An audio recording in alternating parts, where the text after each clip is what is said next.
La disparition des sacs plastiques de caisse, pas vraiment un problème pour cette grande surface qui les a bannis depuis longtemps. En 5 ans, ce magasin a réduit de 90% sa distribution. Ne restent que ceux mis à disposition dans les rayons fruits et légumes ou poissonneries, encore autorisés jusqu'en 2017. Mais rien ne permet encore de les remplacer. On a besoin de produits qui résistent au froissage, à l'humidité. Et donc là, aujourd'hui, on n'a pas trouvé de solution viable pour l'instant, hormis le sac papier, mais qui nous pose d'autres problèmes. Ce n'est pas toujours des contacts alimentaires, ça ne résiste pas à l'humidité. Il y a quelques années, Philippe Geoffrineau fabriquait des sacs plastiques. Aujourd'hui, il les conçoit et suit de près les recherches dans ce domaine. Mais les alternatives comporteraient à l'heure actuelle plus de contraintes que d'efficacité. Le papier serait 7 fois plus volumineux à stocker. Quant aux matières biodégradables...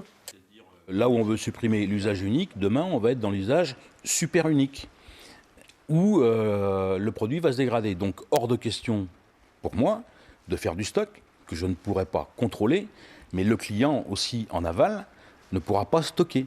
C'est-à-dire que, sauf à mettre son stock dans des conditions de protection extrêmes contre les UV, contre l'humidité, contre la chaleur. Pas vraiment préoccupé par cette interdiction prochaine, ce professionnel préfère y voir des opportunités. Même si, selon lui, la réflexion sur ces innovations ne fait que commencer.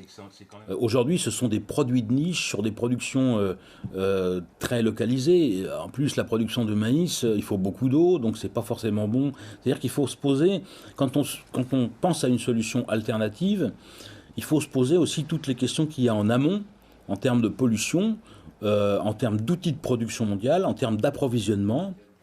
La fabrication de ces nouveaux emballages reviendrait au minimum à 3 fois plus cher que les traditionnels sacs plastiques. Un prix qui aurait inévitablement une répercussion sur le panier de la ménagère.